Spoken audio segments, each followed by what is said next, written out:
Alam niyang maganda, alam niyang matalino yung sinasabi niya, pero hindi niya gagawin po yan.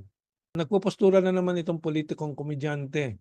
Yung solusyon po sa lahat na 'to na ayaw po payagan ng Amerikano kaya sunod-sunuran si Bongbong Marcos. Pero may isang kandidato na hindi naman ako believe pero at least, kaniyang, ine-echo yung ating 20 taon na po ang sinasabi, ginawa ni Duterte sinabotahe lang po. Joint venture, si senatorial candidate Tito Soto pushes for Philippine-China joint venture in West Philippine Sea.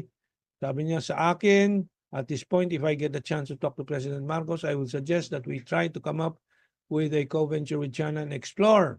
Kaya sila mainit diyan. Alam naman natin kung ba't sila mainit diyan. Mayaman yung South China Sea, mayaman yung West Philippine Sea.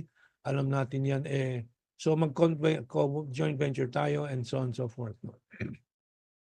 Ang problema ko lang pa sa pinagsasabi ni Soto, maganda yung sinasabi niya, alam niyang maganda, alam niyang matalino yung sinasabi niya, pero hindi niya gagawin po yan. Isipin mo, kakausapin siya na si Presidente Marcos na alam naman natin lahat nakatali po sa Amerikano na ngayon sa dami ng kompromiso, dami ng bilyon na pinangako sa kanya. Ano? So, nagpopostura na naman itong politikong komedyante. I have very low regard for him. I've talked to him 20 years ago, 25 years ago about these issues. Puro oo, wala naman pong ginawa po talaga. Walang kwentang tao din po yan. But my point here is, ito po ang logical step na aking paulit-ulit sinasabi na ginawa na po ng Indonesia at China last November 2024. Nagpirmahan na po sila.